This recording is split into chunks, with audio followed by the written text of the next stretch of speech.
Growing up as Catholic, most of my life I've taken my faith for granted, sometimes not realizing what our faith is about.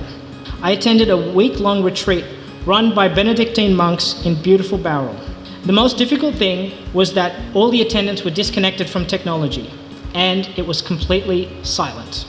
The silence forces you to be alone with your thoughts, and in today's busy and hectic world, being in silence, alone with your thoughts, is a very unfamiliar experience. Something else started to gel with me in a strangely new way. It was in the space of emptiness and silence that I was starting to see God entering into human life is happening right now and in my personal life as well.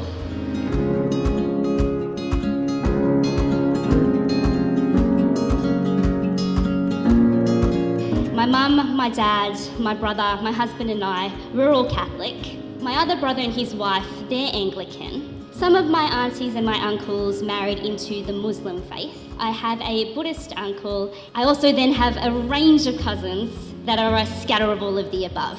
And we're all around the world. 2 years ago, when my family went over to Malaysia for our reunion, and there were prayers being said in uncountable ways. It was strangely one of the most beautiful things I've ever witnessed. None of us would have called it an interfaith gathering. It was just family. It was just us doing what we do. And it just felt normal.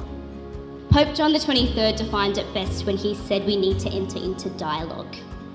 And if my family has taught me anything, there's so much more to dialogue than just talking. It's about standing strong in what we believe without fearing that others might think differently. And it's about doing all of that in a spirit of a loving community.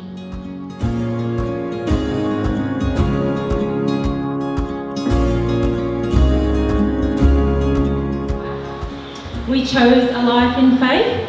We married in the Catholic Church, for better or worse, in sickness and in health, for richer or poorer.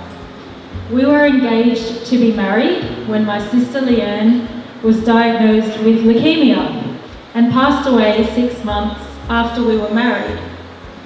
It was then that I witnessed firsthand the power of marriage. I watched as her husband stood by her every step of the way until the very end and beyond.